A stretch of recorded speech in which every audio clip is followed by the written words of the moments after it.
Evening students, my self अभिषेक। तो last class में हमने चैप्टर सेकंड पढ़ा था acid base and salt of 10th class. तो लास्ट टॉपिक हमने इंडिकेटर्स के बारे में पढ़ा था, chemical properties of acid and base के बारे में पढ़ा था। आज हम बात करते हैं यूनिवर्सल इंडिकेटर। हालांकि किसे कहते हैं universal indicator? PH scale, pH paper. तो आज हम बात करेंगे यूनिवर्सल इंडिकेटर। तो यूनिवर्सल इंडिकेटर होता क्या है? An indicator which possesses through a series of color changes over a wide range of H plus ion concentration is called universal indicator. Means it is a mixture of indicator which show different concentration of H plus ion in a solution. यानी pH यानी एक universal indicator को बहुत सारे indicator से बनाया जाता है और जो क्या बताता है, with the help of colour it tell about the concentration of H plus ion. यानी अब हमें ये पता लगेगा कि कोई एसिड कितना स्ट्रॉन्ग है और कितना वीक है। अब स्ट्रॉन्गनेस और वीकनेस पता लगा सकते हैं हम एसिड्स की और बेस की, क्योंकि अब तक जो इंडिकेटर थे उनसे हमें सिर्फ ये पता लगता था कि ये एसिड है या बेस है, लेकिन यूनिवर्सल इंडिकेटर से हम उसकी स्ट्रॉन्गनेस और वीकनेस को भी बता सकते हैं। तो universal indicator it is a mixture of several indicator which tell about the acidic or basic nature on the basis of colors। अब बात करते हैं बच्चों पीएच। तो बहुत सारे लोगों को ये कंफ्यूजन होता है कि पीएच क्या होता है। तो pH is nothing, is just a number, it just a number, it is a number which indicate the acidic और basic nature of a solution. यानी एक तरह से हम कैसे डिफाइन करेंगे इसको? It is defined as the negative logarithmic to base 10 of the concentration of H plus ion which it contain. यानी पीएच को कैसे डिफाइन करेंगे? It is defined as the negative logarithmic function of base 10 of hydrogen ion concentration. हालांकि बच्चों ये log पहली बार आपने देखा है कि लॉग होता है क्या है। बेटा लॉग कुछ ऐसे फंक्शन है जो किसी की फ्रैक्शन पावर को निकालने में हेल्प करते हैं। फॉर एग्जांपल अगर हम x की पावर, फॉर एग्जांपल अगर हम 2 का स्क्वायर करें तो 4 होता है, लेकिन अगर 2 की पावर 3 करें तो 8 होगा। लेकिन अगर हम बात करें 2 की पावर 3/8 तो इसको निकालना थोड़ा टिपिकल हो जाता है मैथमेटिशियन के लिए। तो वहां क्या करते हैं, हम लॉग फंक्शन का यूज करते हैं और लॉग फंक्शन से हम बहुत बड़े से बड़े कैलकुलेशन को आसानी से कर सकते हैं। हालांकि इस कॉन्सेप्ट को आप फर्दर नेक्स्ट क्लासेस में करोगे आप, जैसे कि 11th और 12th में आप लॉग फंक्शन पढ़ेंगे। अभी आपका लॉग का कोई ज्यादा काम नहीं है, बट फिर भी मैंने कुछ 1-2 क्वेश्चन इंट्रोड्यूस करे कि कैसे आप पीएच की वैल्यू निकाल सकते हैं। तो बच्चों आगे देखते हैं। तो हमने ये देखा कि पीएच होता क्या है। पीएच एक नंबर होता है जो हाइड्रोजन आयन कंसंट्रेशन को बताता है। और दूसरी चीज इसको कैसे डिफाइन किया जाता है? It is the negative logarithmic function of base 10 of hydrogen ion concentration. यानी पीएच इक्वल टू माइनस का log base 10 H plus ion. अब बच्चों ये बेस 10 में जितनी भी लॉग की वैल्यू दे रखी होती है टेबल में, वो लॉग 10 के बेस में देती है। और लॉग 10 ऑफ, फॉर एग्जांपल ऐसे कह सकते हैं, लॉग 10 की वैल्यू जो होती है वो 1 होती है। क्या होती है? 1। और दूसरी चीज कुछ है ना इंपोर्टेंट नोट पे लिखा है, जैसे concentration of H plus ion plus concentration of hydroxide ion बराबर होता है 14, क्योंकि जो पीएच स्केल होता है वो 0 से 14 के बीच में होता है। अच्छा, पीएच वैल्यू अगर लेस देन 7 आती है तो एसिडिक होगा, अगर 7 आती है तो न्यूट्रल होगा, और अगर 7 से ज्यादा आती है तो बेसिक सॉल्यूशन होगा। तो अब बच्चों अब हम बता करते हैं कि कैसे पीएच वैल्यू निकाली जाती है। थोड़ा सा एडवांस कॉन्सेप्ट है, बट समझने की कोशिश करना। हमें क्वेश्चन में गिवन है 0.0 मोल 1 mole of HCl, find pH value. तो गिवन क्या है बच्चों? आपको गिवन है आपको कंसंट्रेशन। क्या गिवन है? Concentration of H plus ion कितना है बेटा? 0.01 मोल। इट मींस हम इसको ये लिख सकते हैं 10 की पावर माइनस 2 मोल। अब हम कैसे डिफाइन करेंगे? हमें फॉर्मूला पता है। फॉर्मूला क्या है बच्चों? पीएच बराबर होता है माइनस का log 10 of hydrogen ion concentration. अब H प्लस आयन की कंसंट्रेशन कितनी दी हुई है? 10 की पावर माइनस 2। और बच्चों एक प्रॉपर्टी और याद रखनी है आपने। क्या याद रखना है? कि लॉग की पावर कुछ भी हो, अगर ये पावर लॉग x की पावर n है तो होगा क्या? पावर आगे चली जाती है। फॉर एग्जाम्पल जैसे यहाँ पे -2 है तो -2 क्या होगा? आगे चला जाएगा, और ये क्या हो जाएगा? log 10। और जैसा कि मैंने अभी बताया आपको, log 10 की वैल्यू क्या होती है? log 10 की वैल्यू 1 होती है। क्या होती है? 1। तो आप यहाँ पे इसको 1 रख सकते हैं, माइनस माइनस प्लस हो गया 2 × 1, यानी ये वैल्यू क्या आ गई? 2 आ गई, है ना। तो यानी इसकी पीएच वैल्यू क्या होगी? 2 होगी। अब बात करते हैं 0.1 mole of NaOH and find pH value. तो बच्चों हमने लॉग में सिर्फ हाइड्रोजन आयन कंसंट्रेशन को देखना है और उससे हेल्प हम हाइड्रोक्साइड आयन की कंसंट्रेशन भी बता सकते हैं। अब यहाँ पर भी क्या है, गिवन है कंसंट्रेशन, कितनी गिवन है, कंसंट्रेशन ऑफ H+ आयन कितनी है बच्चों, 0.1 मोल, कितनी है 0। अब पावर में कन्वर्ट करेंगे तो 10⁻⁻1 मोल। अब हमें फॉर्मूला पता है, फॉर्मूला क्या होता है बच्चों, फॉर्मूला होता है pH इक्वल टू माइनस का negative logarithmic of base 10 of hydrogen ion concentration. यहाँ पर आपने क्या करना है, log 10 पावर कितनी दे रही है, 10⁻⁻1। अभी जस्ट पढ़ा कि पावर क्या हो जाती है, आगे चली जाती है, तो पावर आगे गई, -1 आगे चला गया और log 10। अब log 10 की वैल्यू क्या होती है, 1 होती है, तो ये आ गई वैल्यू 1, क्या आ गई 1। अब इसके बाद हमें ये पता है, ये तो हमारी H+ आयन की कंसंट्रेशन आई है। अभी हमने जस्ट पढ़ा था, वी नो कि H+ ion plus OH negative ion होता है 14। अब H+ आयन की वैल्यू कितनी है 1 और OH आयन की हम निकाल सकते हैं, तो 14 में से 1 गया तो कितना बचा 13, तो इसकी वैल्यू आंसर कितना आ जाएगा 13। तो pH वैल्यू कितनी आ जाएगी 13 आ जाएगी, कितनी आ जाएगी 13। तो आपको ये क्लियर हो गया कि pH value of hydroxide ion कितनी आ गई 13, यानी इस सॉल्यूशन का pH वैल्यू कितना होगा 13 होगा। अगर बेस हो तो बच्चों ये कॉन्सेप्ट लगाना है, एसिड है तो कोई इशू नहीं। तो आपको pH के बारे में पता लगा कि कैसे pH वैल्यू निकाली जाती है। अब हम पढ़ते हैं pH स्केल।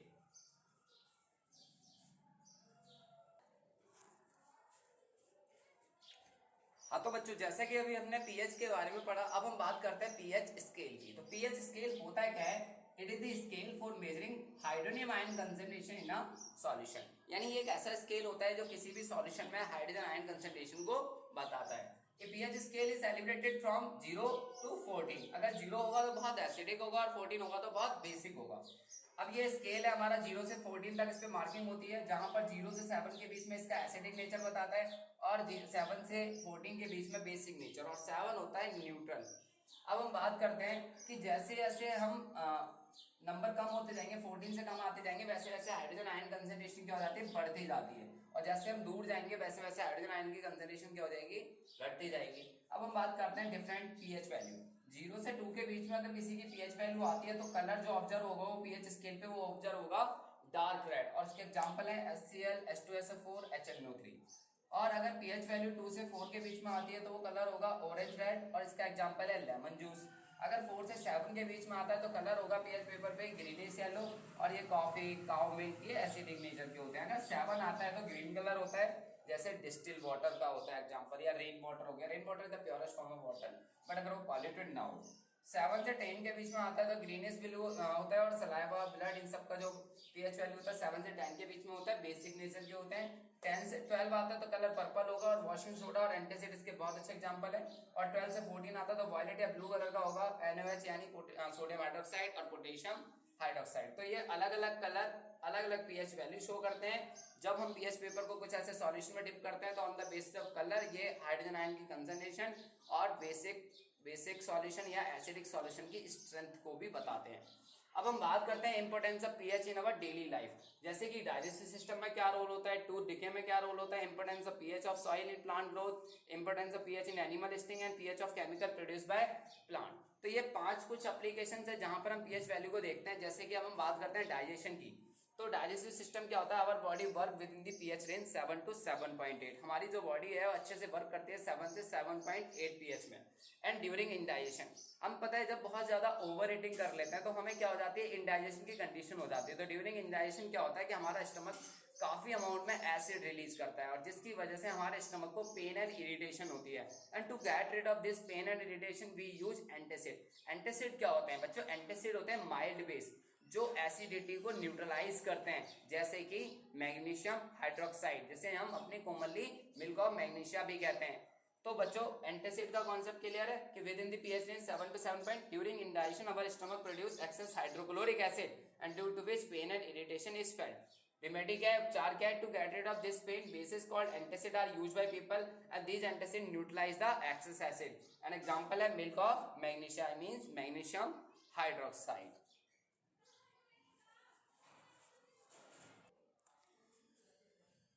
तो बच्चों जैसा कि अभी हमने डाइजेशन के बारे में पढ़ा, अब हम बात करते हैं टूथ डिके की। हम लोगों को टूथ डिके कब होता है और क्यों होता है। अब हम बात करते हैं tooth decay. PH changes as the tooth decay. अगर हमारे माउथ का पीएच चेंज हो जाता है तो हमको टूथ डिके जैसी प्रॉब्लम्स होती हैं। Decay of tooth when pH of mouth is lower than 5.5। तो बच्चों याद रखना कि जब पीएच वैल्यू हमारे माउथ का 5.5 से कम हो जाता है तब हमारे टूथ का डिके स्टार्ट हो जाता है।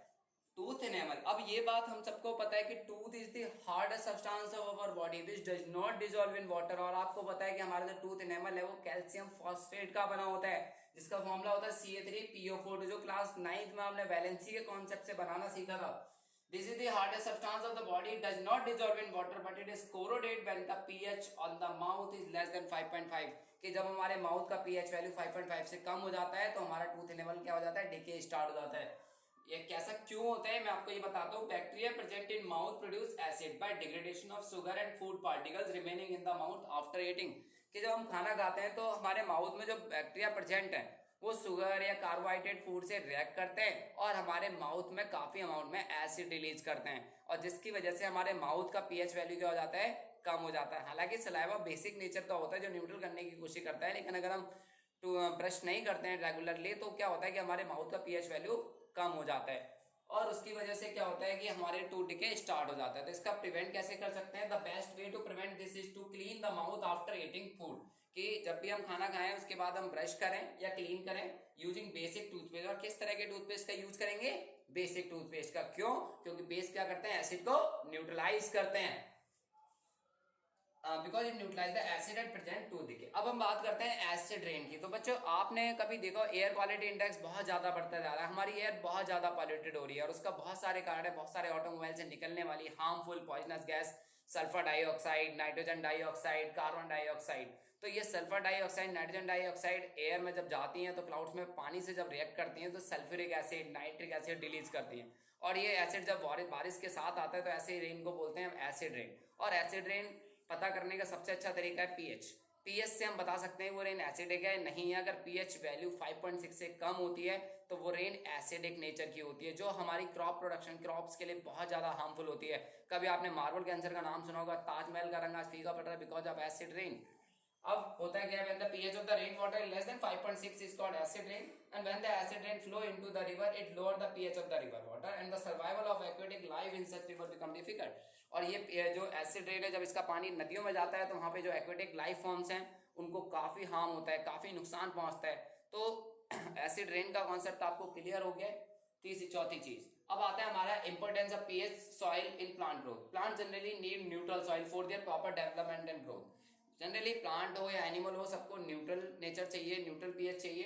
Plant can not grow in more acidic और मोर बेसिक सॉइल। अब आपने देखा कि एसिड रेन की वजह से जो सॉइल है वो एसिडिक नेचर की हो गई है। अब उसको न्यूट्रलाइज करने के लिए हम लोग क्या करें, तो जैसा कि हमने कभी बेसिक क्लासेस में भी पढ़ा है और हम 10th क्लास में भी पढ़ रहे हैं कि अगर सॉइल एसिडिक हो जाती है तो we use lime, chalk, slaked lime, यानी हम बेसिक कंपाउंड का यूज करेंगे जैसे कि स्लैट लाइम, कैल्शियम हाइड्रोक्साइड, जैसे कि क्विक लाइम, कैल्शियम ऑक्साइड। तो इस तरह के सब्सटेंसेस हम यूज करेंगे अपनी सॉइल की एसिडिटी को न्यूट्रलाइज करने के लिए। अगर सॉइल बेसिक हो जाती है समटाइम तो बेसिक की वजह से उसमें हम क्या यूज करते हैं, बाय यूजिंग मेन्योर या ऑर्गेनिक डिके मैटर या कंपोस्ट, ऐसी चीजों को हम यूज करते हैं फॉर ट्रीटमेंट ऑफ सॉइल, ताकि हमारी प्लांट की ग्रोथ क्या हो जाए, अच्छे से हो जाए। अब हम बात करते हैं importance of pH in animal sting.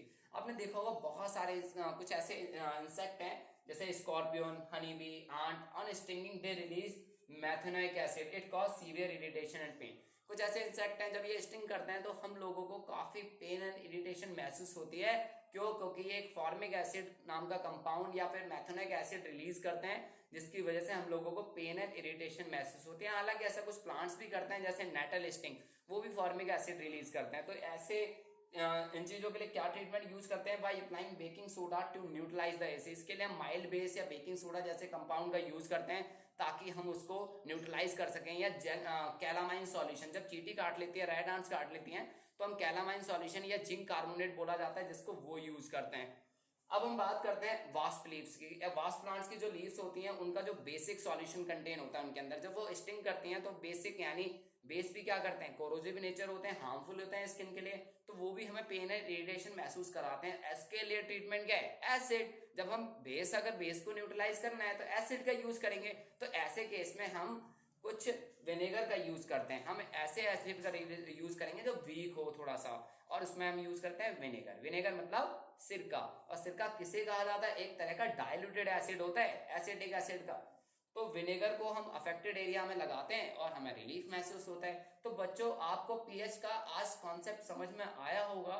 थोड़ा मैंने एडवांस भी सिखाया और कुछ मैंने कुछ एप्लीकेशन भी आपको क्लियर करे। Thank you.